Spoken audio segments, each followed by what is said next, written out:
O governo federal reduziu o congelamento de gastos do orçamento de 31 para 10 bilhões de reais, uma diferença de 20 bilhões.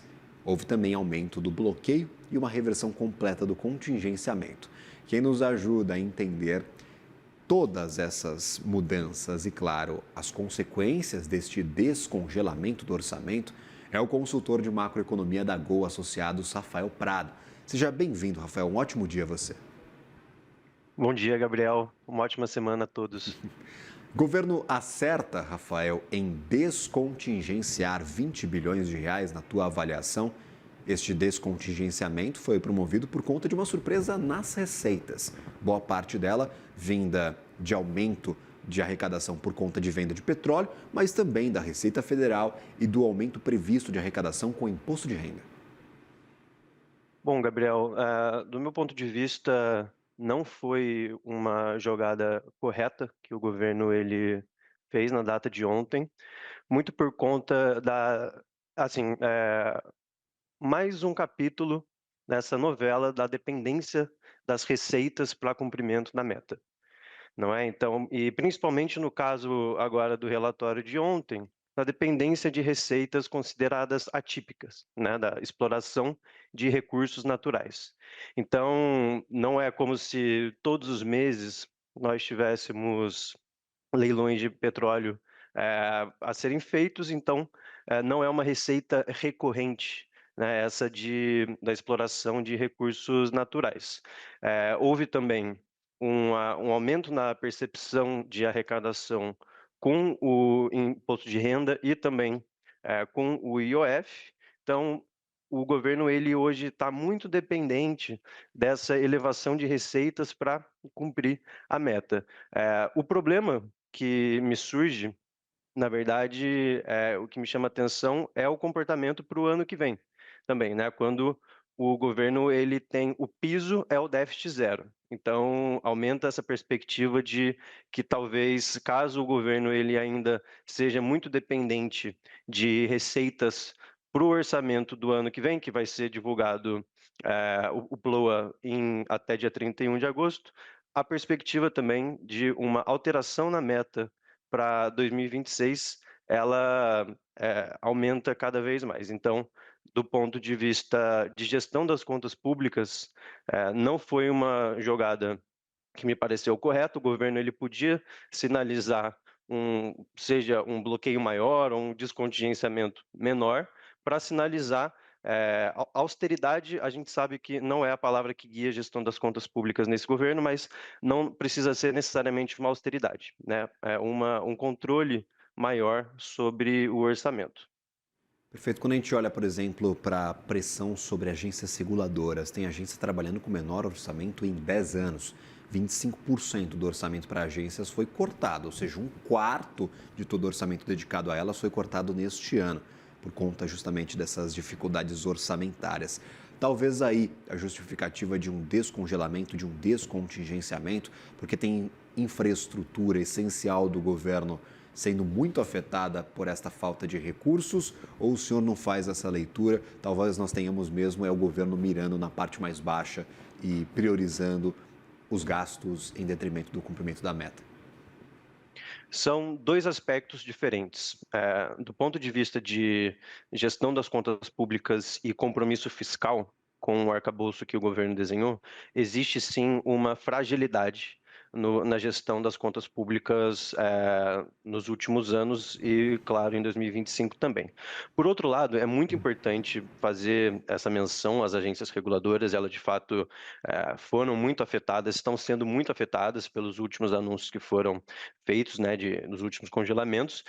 Então, agências como a ANAC, a ANEEL, a ANP, todas já se pronunciaram, a Anatel também, sobre os riscos causados, né, os prejuízos que elas têm causados por esse congelamento. Então, no caso da ANAC, a gente tem uma perspectiva de aumento de riscos de acidentes aéreos por conta de uma fiscalização não tão adequada. A ANEEL também já anunciou demissão de alguns funcionários terceirizados. A ANP soltou uma nota algum tempo atrás dizendo que não consegue avaliar de maneira adequada qualidade de certos combustíveis, né? Então, de fato, esse descontingenciamento vai ajudar as agências reguladoras, mas não corrige o problema fiscal, né? Então, aí o governo ele precisa de fato estudar uma medida estrutural para corrigir as contas públicas, ficar menos dependente de receitas e controlar o crescimento das despesas, que a gente sabe que estão com uma perspectiva de crescimento para 2026 e 2027, né, principalmente as despesas obrigatórias, com a perspectiva de comprimir completamente, a partir de 2027, as despesas discricionárias. E aí, o que vai acontecer quando chegar em 2027 e o arcabouço ficar insustentável? Se 100% das despesas são obrigatórias, vai fazer bloqueio e contingenciamento da onde? Né? E aí vai ficar vai ter que alterar a meta todo ano. Então, de fato, é uma preocupação para os anos seguintes, né? Perfeito. Só mudar a meta nestes casos ajudaria o governo? Ah, não, a gente não tem meta coisa nenhuma, 0,5% de déficit, vá para o espaço. Não termos espaço, por exemplo, no orçamento discricionário, causaria por si só uma crise fiscal aqui no país, uma coisa que a gente nunca viu? Ou, por exemplo, mudar, mexer nas regras das metas do arcabouço fiscal, poderia dar uma sobrevida aí para essa política atual fiscal que nós temos no Brasil? Não dá uma sobrevida porque tira a credibilidade do arcabouço, né? Então, a gente já vê o arcabouço ele sendo cumprido de uma maneira muito frágil em 2024, e a perspectiva é que ele continue sendo cumprido de uma maneira muito frágil em 2025 e também em 2026. Então, alterar a meta não é a saída. Isso tira muita credibilidade, né? Porque você altera a meta, você tem gastos fora da meta, você tem créditos extraordinários, tem precatórios fora da meta. Então, é tanta coisa que foi sendo criada para tentar driblar a meta, vamos dizer assim, que a credibilidade ela vai se perdendo ao longo do tempo. Se continuar, se acrescentar a tudo isso uma alteração da meta, essa credibilidade ela é mais minada ainda. Isso pressiona a curva de juros e aí com o aumento desses juros, né, ao longo de todos os vértices da curva, caso exista esse prêmio fiscal, né, esse prêmio de risco fiscal, o famoso risco Brasil, os investidores eles não interpretam esse aumento de juros como aumento na rentabilidade, e sim como aumento de risco, e existe uma menor demanda por reais que tende a é, desvalorizar a nossa moeda, né? Então tem um impacto em curva de juros, tem impacto em câmbio, isso gera impacto na inflação, e aí pressiona por mais juros, né? Uma trajetória de retroalimentação que não é benéfica. Perfeito. Quando a gente olha, por exemplo, para essas receitas projetadas com venda de petróleo, na verdade, a venda do direito futuro para a exploração do petróleo, eu queria entender essa história. Dá para a gente contar com estes 15 bi que estão na conta do governo, sendo que o leilão só acontece em novembro? De fato, isso foi inclusive uma pergunta que uma jornalista fez para o secretário ontem, durante a coletiva de imprensa, uma pergunta muito inteligente, porque no último relatório, na última coletiva de imprensa, eles não estavam contando com essa operação e agora, 2 meses depois, eles já contam com essa venda, né, com esse leilão, para fins de arrecadação e para fins de cumprimento. Então, acontecerá no futuro. A perspectiva é que, caso tudo ocorra nos conformes, vamos dizer assim, de fato os leilões eles ocorram, mas é uma receita atípica, né, Gabriel? É uma receita que pode acontecer alguma coisa no processo, alguma coisa inesperada que faça com que essa receita ela não seja de fato efetivada. E isso compromete muito o cumprimento da nossa meta, porque a gente já está mirando, né? O governo já está mirando no piso e não no centro. Quando ele mira no piso e não no centro, todos os choques que a economia enfrenta, eles correm o risco de gerar um não cumprimento do arcabouço, né? Então isso de fato preocupante. Dá um chabu lá em novembro, o leilão é suspenso, não acontece. Tem tempo para a gente colocar as contas nos trilhos até o final do ano? Ou o gasto já vai ter sido executado ao longo dos últimos meses, a gente vai chegar em novembro, não vai ter dinheiro e aí foi tudo para o espaço mesmo? Olha, aí isso vai depender de futuros contingenciamentos nos Perfeito. meses de novembro e de dezembro, e também, mais uma vez, o governo tendo que depender de outras arrecadações atípicas extraordinárias que eles não estavam contando antes, né. Então, por exemplo, caso o preço do petróleo ele suba muito, o que não é a perspectiva até o fim do ano, né, ou chegar nos 75, 80, o próprio governo prevê 68 o preço do petróleo para fim de 2025.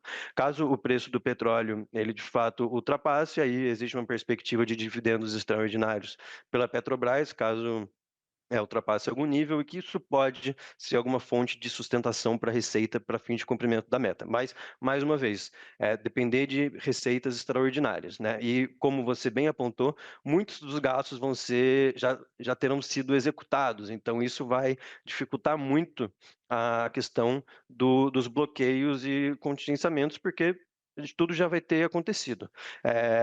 Um ponto positivo é que pelo menos o governo ele trabalha com o faseamento, não é? Então, existe, após a publicação do decreto de execução orçamentária, né, um faseamento de setembro, novembro e dezembro para o descontingenciamento ele ser feito de maneira gradual. Caso ocorra algum fator inesperado com a concessão, pelo menos o faseamento ele pode ajudar nesse aspecto. Me ajude a entender. Na última coletiva de imprensa, o ministro Fernando Haddad disse que o cálculo do IOF já estava nas projeções do governo para arrecadação. Quando ele foi perguntado, antes mesmo de anunciar o decreto, lá naquele último relatório bimestral de receitas e despesas, perguntavam: esse aumento de imposto, provavelmente no IOF, ele vai ter efeito nessas arrecadações? Ele falou: já está na nossa conta. Então, este relatório já conta com 20 bi do IOF. Ele não tinha falado o valor na época, mas falou que já contava com a arrecadação do IOF. Alguns meses depois, nós temos essa surpresa com todo o embate entre executivo, legislativo, judiciário para ver se valia ou não o aumento de impostos. O IOF estava na conta, não estava na conta? Melhora a projeção de arrecadação, piora a projeção de arrecadação? Como é que fica o imposto sobre operações financeiras nessas projeções do governo? Olha, é muito curioso analisar esses números, porque eu estava dando uma olhada, inclusive ontem, na comparação daquele último relatório com o relatório atual, e no segundo relatório eles faziam a comparação com a LOA, né, com a Sim. projeção de receitas da LOA. E na projeção de receitas da LOA, do segundo relatório, eles tinham 2 tri 930 bi de projeção de arrecadação. No segundo relatório, né, que foi quando eles fizeram toda a divulgação da necessidade de contingenciar e bloquear, a projeção de arrecadação do governo ela diminuiu para 2 tri 899 bi. Né? E aí o governo divulgou ontem o terceiro relatório, em que a projeção de arrecadação ela foi para 2 tri 924, né? Ou seja, muito próxima daquela projeção da LOA, né? Da projeção inicial.